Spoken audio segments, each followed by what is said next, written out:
Welcome to our channel unique learning lab. আমি প্রদ্যুৎ। দেখো আজকে তোমাদের সামনে নিয়ে এসেছি মডেল অ্যাক্টিভিটি টাস্ক 2022 জানুয়ারি, অর্থাৎ এটা একদম সম্পূর্ণ নতুন অ্যাক্টিভিটি টাস্ক। তোমরা জানো নবম শ্রেণী গণিত, যার পূর্ণমান হচ্ছে 20। তো ক্লাস 9-এর অন্যান্য সমস্ত সাবজেক্টের মডেল অ্যাক্টিভিটি টাস্কের সঠিক উত্তর যদি তোমরা পেতে চাও, তাহলে পরে ডিসক্রিপশন বক্সে প্লেলিস্টের লিঙ্ক দিয়ে দেবো, সেখান থেকে দেখে নিতে পারবে। এবং আজকে যারা চ্যানেলে নতুন, প্লিজ সবাই চ্যানেলটিকে সাবস্ক্রাইব করে নিয়ে পাশে থাকা বেল আইকনটিকে প্রেস করে অল করে রেখো, যাতে করে সমস্ত ভিডিওর নোটিফিকেশান সবার আগে পেয়ে যাও। আর আগে থেকে যারা চ্যানেলটিকে সাবস্ক্রাইব করে নিয়ে সঙ্গে আছো, তাদেরকে অসংখ্য ধন্যবাদ। তো চলো শুরু করা যাক। তো দেখো প্রথমে কি বলছে, নিচের প্রশ্নগুলির উত্তর লেখো। এখানে 1 নম্বর দাগের ঠিক উত্তরটি বেছে নিয়ে লেখো। তো এখানে মোট 3টি প্রশ্ন দেওয়া রয়েছে, প্রত্যেকটা প্রশ্নের জন্য 1 নম্বর করে দেওয়া রয়েছে। তো 1-এর ক কি বলছে দেখো, -2/3 সংখ্যাটি, এখানে 4টি অপশান দেওয়া রয়েছে, তার মধ্যে সঠিক অপশান হবে অপশান নম্বর ডি, অর্থাৎ একটি মূলদ সংখ্যা। তো কেন এটা অপশান নম্বর ডিটা উত্তর সঠিক হলো, সেটা আমি দেখাচ্ছি পৃষ্ঠা নম্বর 3-তে। তোমাদের যে বই আছে অঙ্ক বই, তার 3 নম্বর পেজে একবার দেখে নাও। তো দেখো 3 নম্বর পেজ তোমাদের বইয়ের, এর উপরে চলে এসো। যে সকল সংখ্যাকে p/q আকারে প্রকাশ করা যায়, যেখানে p এবং q পূর্ণ সংখ্যা এবং q ≠ 0, তাদেরকে মূলদ সংখ্যা বলা হবে। এটুকু দেখলে এবার খাতাতে বুঝিয়ে দিচ্ছি, দেখে নাও। তো দেখো প্রথমে হেডিং করবে মডেল অ্যাক্টিভিটি টাস্ক 2022 জানুয়ারি মাসের জন্য ক্লাস 9 গণিত, পূর্ণমান 20। তো উত্তরটি 1-এর কয়ের হবে -2/3 সংখ্যাটি ড্যাশ দিয়ে, সঠিক অপশন হবে ডি, এবং লিখবে একটি মূলদ সংখ্যা। কেন সেটা বইতে দেখালাম এবং ব্যাখ্যা করছি। দেখো এই ব্যাখ্যাটা কিন্তু উত্তরের সঙ্গে দেওয়ার কোনো প্রয়োজন নেই, এটা একদম তোমাদের বোঝার সুবিধের জন্য করেছি, বুঝতে পারছো? উত্তরটি কিন্তু এই পর্যন্ত হবে। তো দেখো যে সকল সংখ্যাকে p/q আকারে প্রকাশ করা যায়, যেখানে p এবং q পূর্ণ সংখ্যা এবং q ≠ 0, তাদের মূলদ সংখ্যা বলে। এটা তোমরা বইতেও দেখলে। তো দেখো এখানে p = কত, -2। এখানে দেখতে পাচ্ছ, আমরা যদি এটাকে -2/3 কে যদি আমরা ধরি p/q, তাহলে পরে p = কত তো পাবো, -2, এবং q = 3। এখানে দেখতে পাচ্ছ q যদি 3 হয়, সেটা ≠ 0, অর্থাৎ 0 সমান নয়। অর্থাৎ আমরা বলতে পারি যে -2/3 একটি মূলদ সংখ্যা। এবারে দেখো 1-এর খ নম্বর দাগের 0.4504500450, এখানে আরেকটা 0 হবে, ঠিক আছে, কম পড়েছে, প্রিন্টিং মিস্টেক। তারপরে 45 ... সংখ্যাটি একটি, এখানে 4টি অপশানের মধ্যে সঠিক অপশান হবে অপশান নম্বর ডি, অর্থাৎ অসীম ও অনাবৃত দশমিক সংখ্যা। তো পৃষ্ঠা নম্বর 16-তে একবার দেখে নাও। তো দেখো পৃষ্ঠা নম্বর 16 এর উপরে চলে এসো। দেখো দেখতে পাচ্ছ অমূলদ সংখ্যা, এই সংখ্যাটাই কিন্তু প্রশ্নে দেওয়া রয়েছে। কেন এটা অমূলদ? দেখো দশমিকের পরে এই যে সংখ্যাগুলো পুনরাবৃত্তি হচ্ছে না। 45 আছে ঠিকই, কিন্তু 45-এর পরে প্রথমে একটা 0, তারপরে দুটো 0, তারপরে 3টে 0, এরকম চেঞ্জ হচ্ছে কিন্তু, অর্থাৎ বারবার একই বিষয় ফিরে আসছে না। ওই জন্য আবৃত্ত নয়, অনাবৃত্ত। আর অনাবৃত্ত এবং মিলবে না কখনো, সেই জন্য কি হচ্ছে না, অসীম এবং অনাবৃত সংখ্যা। এই যে দেখো অসীম এবং অনাবৃত সংখ্যা, এই অসীম এবং অনাবৃত সংখ্যাই বলেই কিন্তু এটা অমূলদ সংখ্যা, বুঝতে পেরেছ? এবারে দেখো 1-এর গ নম্বর দাগের পাই এবং ই হলো, এখানে 4টি অপশানের মধ্যে অপশান নম্বর ডি হয়ে যাবে সঠিক, অর্থাৎ তুরীয় অমূলদ সংখ্যা। তো দেখো তোমাদের বইয়ের পৃষ্ঠা নম্বর 16-তে একবার দেখে নাও। তো দেখো পেজ নম্বর 16 এর উপরে চলে এসো। এই জায়গাটাতে দেখো পরিষ্কার লেখা আছে, পেন্সিল দিয়ে দাগিয়ে রেখেছি, পাই, ই ইত্যাদি অমূলদ সংখ্যার ওপরের মতো পূর্ণ সংখ্যার সহগযুক্ত বহুপদী সংখ্যামালার সমীকরণের বীজ নয়। এই ধরনের সংখ্যাদের অবীজীয় বা তুরীয় অমূলদ সংখ্যা বলে, ঠিক আছে?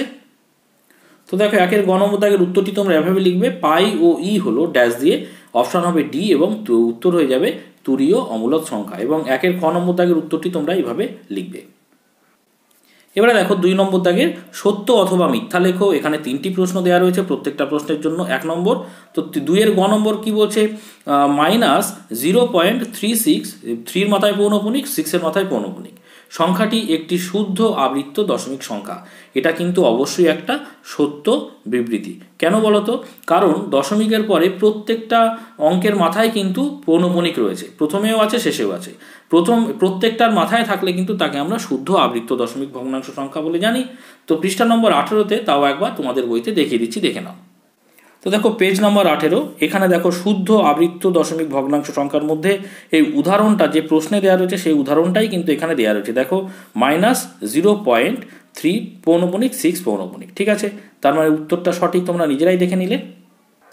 তো দেখো 2-এর ক নম্বর দাগের উত্তরটি তোমরা এভাবে লিখবে, আগে যে বিবৃতিটা আছে এখান থেকে এই পর্যন্ত লিখে নেবে, তারপর উত্তর হিসেবে লিখবে প্রদত্ত বিবৃতিটি সত্য। এবারে দেখো 2 খ নম্বর দাগ, 0কে পি বাই কিউ আকারে প্রকাশ করা যায় যেখানে পি এবং কিউ পূর্ণ সংখ্যা এবং কিউ নট ইকুয়াল টু 0। এটাও কিন্তু একটা সত্য বিবৃতি। কিভাবে উত্তরটি খাতায় লিখবে সেটা আমি দেখাচ্ছি। তার আগে পৃষ্ঠা নম্বর 2 এবং 3 জায়গাটা দেখে নাও। তো দেখো 2 নম্বর পেজে দেখতে পাচ্ছ এখানে হচ্ছে পূর্ণ সংখ্যার দল, অর্থাৎ 0 কিন্তু একটা পূর্ণ সংখ্যা, সেটা দেখে নিলে। এবারে 3 নম্বর পেজে দেখো, এবারে দেখো 3 নম্বর পেজ, এখানে মূলদ সংখ্যা কাকে বলে সুন্দর করে দেওয়া রয়েছে। এই জায়গাটা পড়ে নেবে, তাহলে পরে ভালো করে বুঝতে পারবে। এবারে খাতায় দেখিয়ে দিচ্ছি, দেখে নাও। তো দেখো 2 খ নম্বর দাগের উত্তরটি তোমরা ভেবে লিখবে। আগে যে বিবৃতিটা আছে এখান থেকে এই পর্যন্ত লিখে নেবে, তারপর উত্তর হিসেবে লিখবে প্রদত্ত বিবৃতিটি সত্য। এবার এই পর্যন্তই কিন্তু উত্তরটি হবে। ব্যাখ্যা দিয়েছি তোমাদের বোঝার জন্য, এটা কিন্তু উত্তরের সঙ্গে দেওয়ার কোনো প্রয়োজন নেই। তো দেখো ব্যাখ্যা, 0কে আমরা এইভাবে লিখতে পারি 0/5, কারণ 0কে যে কোনো সংখ্যা দ্বারা ভাগ করা মানে 0ই থাকে আমরা জানি, সুতরাং 0 ইকুয়াল টু 0/5 লেখা যায়। এখন 0কে যদি আমরা পি ধরি আর 5কে যদি আমরা কি ধরি, তাহলে এটাকে পি বাই কিউ আকারে প্রকাশ করা গেল, তাই না? তো দেখো এখানে লিখেছি, এখানে পি ইকুয়াল টু 0 এবং কিউ ইকুয়াল টু 5, যেখানে Q not equal to 0, Q তো 5 অর্থাৎ 0 সমান নয়। আর এই শর্তটি পূরণ করা মানেই এটা কি একটা মূলদ সংখ্যা হয়ে যাচ্ছে, তাই না? তো 0কে কিউ পি বা কিউ আকারে প্রকাশ করা যাচ্ছে, যেখানে কিউ নট ইকুয়াল টু 0। তো দেখো 0কে পি বাই কিউ আকারে প্রকাশ করা যায় যেখানে পি এবং কিউ পূর্ণ সংখ্যা এবং কিউ নট ইকুয়াল টু 0। বইতে আমি দেখিয়েছি 0 একটা পূর্ণ সংখ্যা, 5ও একটা পূর্ণ সংখ্যা, সুতরাং সেটাই এখানে লেখা আছে। দেখো যেখানে পি এবং কিউ পূর্ণ সংখ্যা এবং কিউ নট ইকুয়াল টু 0। ঠিক আছে, অর্থাৎ বিবৃতিটি কি পেলাম আমরা? সত্য পেলাম। এবারে দেখো 2 গ নম্বর দাগের, সব পূর্ণ সংখ্যাই অখণ্ড সংখ্যার অন্তর্ভুক্ত। এই বিবৃতিটা কিন্তু একটা মিথ্যা বিবৃতি। ঠিক আছে, কেন মিথ্যা চলো পৃষ্ঠা নম্বর 4 একবার দেখে নিই। তো দেখো পৃষ্ঠা নম্বর 4 এর উপরে এই জায়গা দেখো, অখণ্ড সংখ্যা শুরু হচ্ছে কোথা থেকে? 0 থেকে। 0, 1, 2, 3, 4, 5 এভাবে চলবে। আর পূর্ণ সংখ্যাটা কি?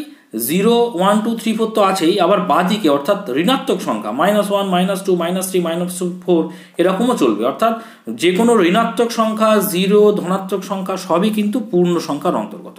বুঝতে পারলে? তাহলে পরে সব পূর্ণ সংখ্যা কিন্তু অখণ্ড সংখ্যা নয়। সব অখণ্ড সংখ্যাই পূর্ণ সংখ্যা, কিন্তু সব পূর্ণ সংখ্যা অখণ্ড সংখ্যা নয়। কেন নয়? কারণ দেখো এই যে মাইনাস অর্থাৎ ঋণাত্মক যে পূর্ণ সংখ্যাগুলো আছে এগুলো তো অখণ্ড সংখ্যা নয়। সেই জন্য সমস্ত পূর্ণ সংখ্যাকে আমরা অখণ্ড সংখ্যা বলতে পারি না, কারণ অখণ্ড সংখ্যা শুরু হচ্ছে 0 থেকে। বুঝতে পারলে? সেই জন্য বিবৃতি যেটা বইতে দেওয়া রয়েছে, প্রশ্নে দেওয়া রয়েছে, সেটা একটা মিথ্যা বিবৃতি। বুঝতে পারলে? তো দেখো 2 গ নম্বর দাগে, সব পূর্ণ সংখ্যাই অখণ্ড সংখ্যার অন্তর্ভুক্ত। এই বিবৃতি এটা একটা ভুল বিবৃতি, সেই জন্য লিখেছি উত্তর হিসেবে ভাই লিখবে প্রদত্ত বিবৃতিটি মিথ্যা। এবার দেখো 3 নম্বর দাগের, সংক্ষিপ্ত উত্তর দাও। এখানে মোট 3টি প্রশ্ন দেওয়া রয়েছে, প্রত্যেকটা প্রশ্নের মান 2 নম্বর করে। তো 3 ক কি বলছে দেখো, 2টি উদাহরণের সাহায্যে দেখাও যে 2টি পূর্ণ সংখ্যার ভাগফল পূর্ণ সংখ্যা হতেও পারে আবার নাও হতে পারে। তো দেখো 3 ক এর উত্তরটি তোমরা এভাবে লিখবে, উদাহরণ 1, 2টি উদাহরণ দিতে বলেছে, তো উদাহরণ 1 হিসেবে পয়েন্ট করবে, তারপরে লিখবে যখন 2টি পূর্ণ সংখ্যা 10 ও 5। ঠিক আছে, যখন 10 এবং 5 দুটো পূর্ণ সংখ্যা, তাহলে 10কে 5 দ্বারা ভাগ করলে কত পাচ্ছি? 2 পাচ্ছি, কারণ 5 দুগুণে 10 হচ্ছে। এখানে 2টি পূর্ণ সংখ্যার ভাগফল একটি পূর্ণ সংখ্যা পেলাম। আবার উদাহরণ 2তে আমরা দেখতে পাচ্ছি যখন 2টি পূর্ণ সংখ্যা 4 এবং 5, যখন 4 এবং 5 দুটি পূর্ণ সংখ্যা হচ্ছে, আমরা যদি 4কে 5 দ্বারা ভাগ করি, এই দেখো ভাগ দেখিয়ে দিচ্ছি, সেখানে কত পাচ্ছি? 0.8 পাচ্ছি, তাই না? তো 0.8 কি? একটা দশমিক ভগ্নাংশ সংখ্যা। এখানে তাহলে একবার পেলাম পূর্ণ সংখ্যা, আর আরেকবার পেলাম কি? এখানে লিখেছি এখানে 2টি পূর্ণ সংখ্যার ভাগফল একটি ভগ্নাংশ সংখ্যা পেলাম, তাই না? অতএব 2টি পূর্ণ সংখ্যার ভাগফল পূর্ণ সংখ্যা হতেও পারে আবার নাও হতে পারে। এই কথাটা আমরা 2টি উদাহরণের সাহায্যে বুঝিয়ে দিলাম। এবারে দেখো 3 খ এর কি বলছে, -4 হোল স্কোয়ার ইকুয়াল টু কত এবং √16 সমান কত। তো দেখো 3 খ এর উত্তরটি -4 স্কোয়ার, তাকে আমরা -4 × -4 আকারে লিখতে পারি, কারণ বর্গ আছে, তাই না? এবারে দেখো গুণের ক্ষেত্রে কি হয়, চিহ্নটা একই চিহ্ন থাকলে যোগ হয়ে যায়, অর্থাৎ মাইনাসে মাইনাসে প্লাস, আর 4 4 কত? 16।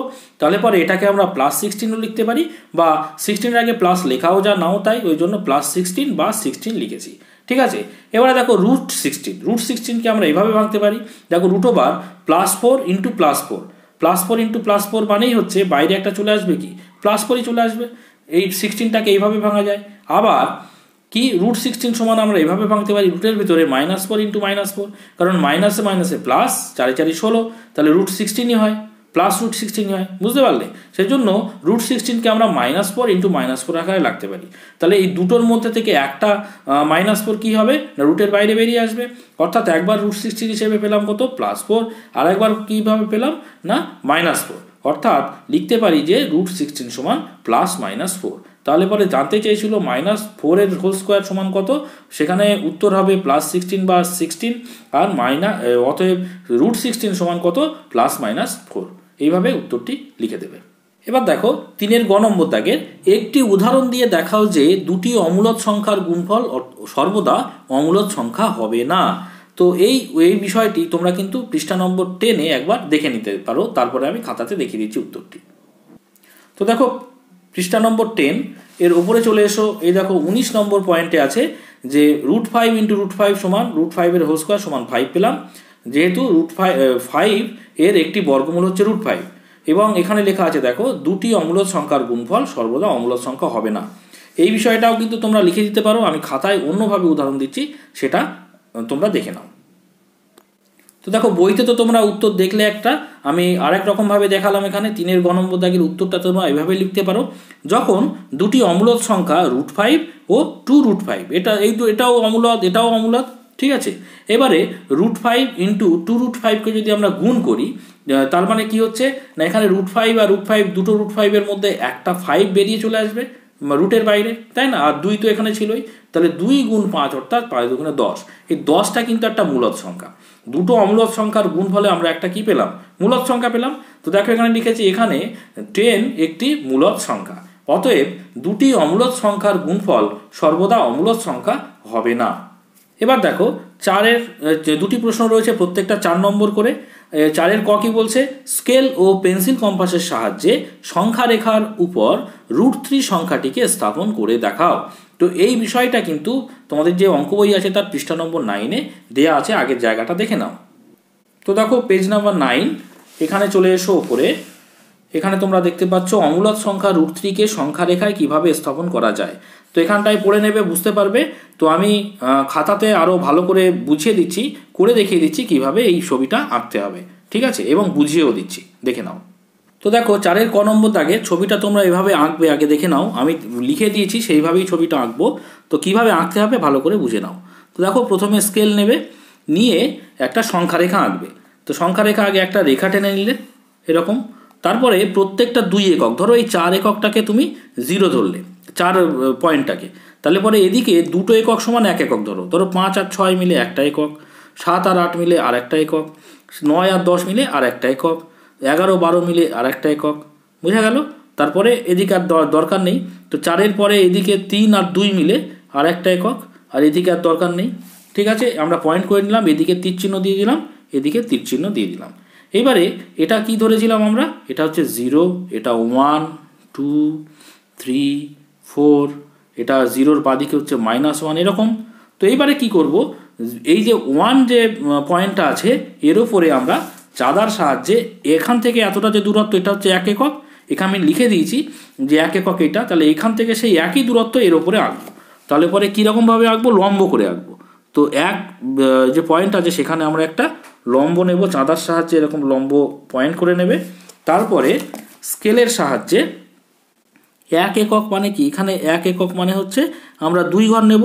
তাহলে 4 যদি আমি এখানে বসাই, 3 আর 2, এইটা হচ্ছে 1 একক, দুটো ঘর মিলে আমরা 1 একক ধরেছিলাম, তাই না, এখানে টেনে দিলাম।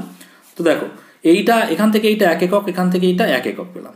তার মানে যদি আমরা এই দুটো বিন্দুকে যুক্ত করে দিই, দেখো যুক্ত করে দিলাম, তাহলে এটা হলো লম্ব, এটা হচ্ছে ভূমি, তার মানে যে এটা অতিভুজ। তো অতিভুজ কিন্তু অবশ্যই √2 হবে, √2 একক হবে। এটা 1 এটা 1 যদি হয়, এটা কিন্তু √2 হবে। কেন আমি নিচে লিখে দিয়েছি, পরে দেখাচ্ছি। তাহলে পরে কীভাবে আঁকতে হবে এইটুকু বুঝতে পারলে। এবারে কি করবে, এই যে বিন্দুটা পেলাম এখানে চাঁদার সাহায্যে আর একটা লম্ব টানবো, এই অতিভুজটাকে ভূমি করে, ঠিক আছে। অতিভুজের এই পয়েন্টটাই দেখো মিলিয়ে দিলাম ভূমি করে, তাহলে 90 ডিগ্রি মানে হচ্ছে এই যে দেখো বসালাম, ঠিক আছে। এবারে এখানেও ওই 1 এককই নেব। দেখো এখানে আমি যদি এই যে সমান করেছি, তাহলে যে 6 যদি আমার এখানে বসাই, তার মানে 5 4 এই পর্যন্ত 1 একক, মানে দুটো ঘর মিলে 1 একক করেছি। তো দেখো এটাকে আমরা টেনে দিলাম, এই যে টানলাম, তাহলে এখান থেকে এইটা দূরত্ব, এখান থেকে এইটা দূরত্ব, একই দূরত্ব পেলাম। এইবারে যদি এই ও আর এই বিন্দুটা যদি আমরা যুক্ত করে দিই, তার মানে এইটা √2, এখান থেকে এইটা 1, অর্থাৎ এই যে বাহুটা হবে অতিভুজ, এটা কিন্তু অবশ্যই √3 হবে। বুঝতে পারলে? এবারে দেখো আমরা নাম দিয়ে দিই। এটা যদি আমরা ও ধরি, এটা আমি নাম দিলাম ও, এটা হচ্ছে এ, ঠিক আছে। এটা নাম দিলাম বি, এটা নাম দিলাম ডি, ঠিক আছে। এইবারে পেন্সিল কম্পাসের সাহায্যে এই যে ও থেকে ডি পর্যন্ত ও ডি এর মাপ নিয়ে যদি একটা বৃত্তচাপ আঁকি, এই বৃত্তচাপটা এই সংখ্যা রেখাকে যে বিন্দুতে স্পর্শ করবে, এই যে একটা বিন্দুতে স্পর্শ করলো, এখানে আমি নাম দিলাম তার কিউ। তার মানে এই ও থেকে কিউ পর্যন্ত এই দূরত্বটা কিন্তু আমরা পেলাম √3। যেখানে এখান থেকে এটা হচ্ছে 1 একক, এখান থেকে এটা হচ্ছে 1 একক, এখান থেকে এটা হচ্ছে বিডি হচ্ছে 1 একক, আর এটা হয়ে যাবে √2, এটা হবে √3। তাহলে ছবিটা কিভাবে আঁকতে হবে বুঝতে পেরেছো নিশ্চয়ই। বুঝতে যদি না পারো আরেকবার দেখো, তাহলে এবার নিশ্চয়ই বুঝতে পারবে। এবার লিখে দেবে কি, দেখো এই যে ছবিতে যেভাবে এঁকেছি, যেটা এঁকেছি সেটা আমি এখানে লিখে দিচ্ছি, ঠিক আছে। তো দেখো এখানে ও এ সমান এ বি সমান 1 একক, দেখো ও এ সমান এ বি সমান 1 একক, সেটা এখানে লিখে দিয়েছি দেখো। এবং কি লিখেছি, এ বি লম্ব ও এ বি লম্ব ও এ, অর্থাৎ এইটা লম্ব এটা ভূমি। অতএব অতিভুজ সমান পিথাগোরাসের সূত্র অনুযায়ী আমরা জানি কি, অতিভুজ ও বি, অতিভুজ কোনটা, ও বি, এইটা অতিভুজ সমান আমরা জানি কি √, লম্ব স্কোয়ার প্লাস ভূমি স্কোয়ার। এখানে লম্ব এবং ভূমি দুটোই 1, তার মানে 1 স্কোয়ার প্লাস 1 স্কোয়ার একক সমান 1 স্কোয়ার প্লাস 1 স্কোয়ার মানে 1 প্লাস 1 অর্থাৎ 2, অর্থাৎ কি পেলাম, √2 একক পেলাম। এইবারে এইটা পেলাম √2। আবার কি করেছি দেখো, বিডি সমান 1 একক, এই যে বিডি এটা 1 একক আঁকলাম, এই বিডিটা 1 একক আঁকলাম, এবং বিডি লম্ব ওবি, এই যে বিডি সেটা ওবির ওপরে লম্ব আঁকলাম। অতএব অতিভুজ ওডি, এক্ষেত্রে হয়ে গেল ওডিটা অতিভুজ, এখানে লম্ব বিডি আর অতিভুজ এই ভূমি হচ্ছে ওবি, তাহলে অতিভুজ হয়ে গেল ওডি। অতএব অতিভুজ ওডি সমান ভূমি স্কোয়ার √, ভূমি স্কোয়ার প্লাস লম্ব স্কোয়ার। তো এখানে ভূমি কোনটা, √2, তাহলে √2 স্কোয়ার প্লাস 1 স্কোয়ার একক। এবার √2 স্কোয়ার মানে কি 2 পেয়ে গেলাম, একটা 2 বাইরে বেরিয়ে আসলো, আর 1 স্কোয়ার মানে 1, তাহলে 2 আর 1 কত 3, অর্থাৎ √3, অর্থাৎ √3 একক। তো √3 একক তাহলে মানে কোনটা পেলাম, এই যে অতিভুজ পেলাম, এটা ওডি এর মাপটা কত পেলাম, √3 পেলাম। এবারে এখান থেকে ওডি এর মাপ নিয়ে ওকে কেন্দ্র করে এখানে লিখেছি দেখো, এখন ও বিন্দুকে কেন্দ্র করে ওডি এর সমান ব্যাসার্ধ নিয়ে একটি বৃত্তচাপ অঙ্কন করলাম, যা সংখ্যারেখাকে কিউ বিন্দুতে ছেদ করেছে। দেখো সেটাই করেছি, ও বিন্দুকে কেন্দ্র করে ওডি এর মাপ নিয়ে একটা বৃত্তচাপ আঁকা হয়েছে, যেটা সংখ্যারেখাকে কিউ বিন্দুতে ছেদ করেছে। অতএব ও কিউ সমান √3 একক। বুঝতে পারলে, এই যে ও কিউ এটা সমান √3 একক। অতএব √3 কে সংখ্যারেখায় স্থাপন করে কিউ বিন্দু পেলাম, সেটাই এখানে দেখতে পাচ্ছ। √3 কে সংখ্যারেখায় স্থাপন করে আমরা কোন বিন্দু পেলাম, কিউ বিন্দু পেলাম। এভাবেই তোমরা লিখে দেবে। ছবিটা কিভাবে আঁকতে হবে নিশ্চয়ই তোমরা বুঝতে পেরেছ। এবার দেখো 4 খ নম্বর দাগের সংখ্যারেখা অঙ্কন করে 13/6, 14/6, 15/6 মূলদ সংখ্যাগুলি স্থাপন করো। এর পূর্ণমান হচ্ছে 13 নম্বর 4 নম্বর।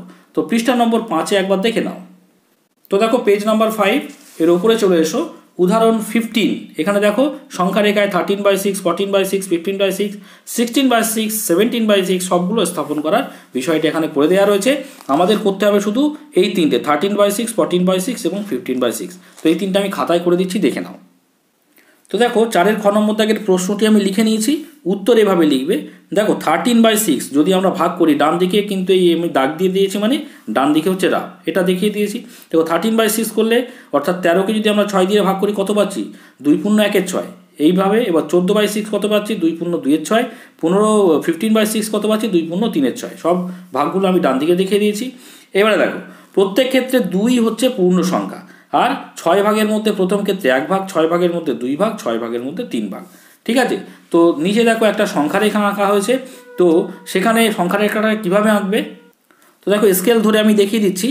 দেখো 0 ধরেছি কোথায়, 5-এ 0 ধরেছি, প্রত্যেকটা 3 ঘর অন্তর 1 একক ধরেছি। 5-এর পরে 6, 7, 8 এখানে 1 একক, 9, 10, 11 2 একক, 12, 11-এর পরে 12, 13, 14 3 একক, অর্থাৎ প্রত্যেকটা 3 ঘর অন্তর 1 একক ধরেছি। আবার শূন্যর এদিকে 4, 3, 2 এই 3 ঘর সমান -1 লিখেছি, মানে 1 একক ধরেছি। ঠিক আছে, এইভাবে 1 একক ধরবে এবং 2 থেকে 3-এর মধ্যে একটা ঘরকে সমান 2 ভাগে ভাগ করেছি। দেখো, অর্থাৎ 2 থেকে 3-এর মধ্যে মোট 3 ঘর আছে, তাকে 6 ভাগ করেছি। তখন এখান থেকে এই পর্যন্ত একটা, এইটা 2, 3, 4, 5, অর্থাৎ মোট 6টা ভাগে ভাগ হয়েছে না, 1, 2, 3, 4, 5টা 6টা। ঠিক আছে, এইভাবে তোমরা সংখ্যা রেখাটাকে আঁকবে। এইবারে দেখো আমরা প্রথমে লিখেছি কি, দেখো প্রথমে ও বিন্দুর ডান দিকে ও এ সমান 1 একক নিলাম, ও বিন্দুর ডান দিকে ও এ সমান 1 একক। আচ্ছা, ওবি সমান 2 একক, ওসি সমান 3 একক লিখলাম। যেটা লিখেছি এখানে সেটা, যেটা এঁকেছি সেটা এখানে লিখে দিয়েছি। এখানে দেখো বিসিকে সমান 6 ভাগে ভাগ করলাম। এই যে বিসিকে সমান 6 ভাগে ভাগ করলাম, এবারে সেখানে অতএব বিপি সমান 1/6। দেখো বিপি এইটা সমান কত, 6 ভাগের মধ্যে 1 ভাগ, অর্থাৎ 1/6 একক। বিকিউ সমান 2/6, বিআর সমান 3/6 একক, বিএস সমান 4/6 একক এবং বিটি সমান 5/6 একক। এইভাবে আমরা ভাগ করেছি। এইবারে দেখো অতএব ওপি সমান ওবি প্লাস বিপি। দেখো ওপি এই পর্যন্ত সমান কি, ওবি এখান থেকে এই পর্যন্ত প্লাস বিপি। ঠিক আছে, এখান থেকে এই পর্যন্ত কত, 2 একক। তারপরে এখান থেকে এইটুকু কত, এখান থেকে এইটুকু হচ্ছে, অর্থাৎ বিপি সমান কত, 1/6। দেখো সেটাই লিখেছি, ওবি প্লাস বিপি অর্থাৎ 2 + 1/6 একক। 2 + 1/6 করলে হয় 13/6 একক। ঠিক আছে, ঠিক একই রকমভাবে ও কিউ সমান ওবি প্লাস বিকিউ।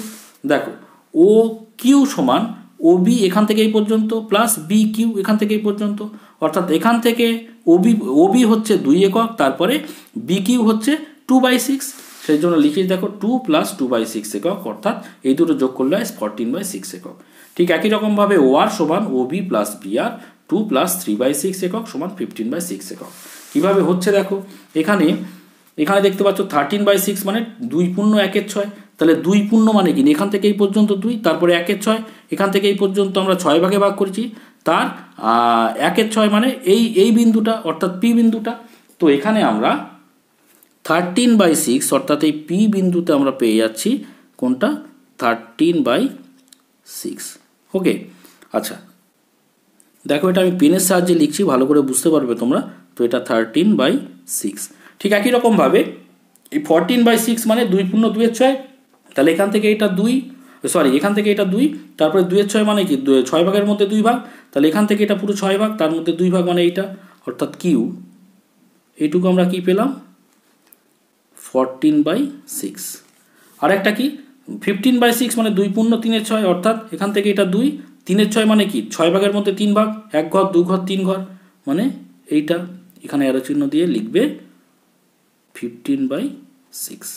ঠিক আছে, অর্থাৎ এই যে বিষয়গুলো আছে সেগুলো আমরা সংখ্যা রেখায় স্থাপন করলাম। যেভাবে স্থাপন করলাম সেগুলো আমি কি করলাম, নিচে লিখে দিলাম, সেগুলো নিশ্চয়ই দেখে নিয়েছো।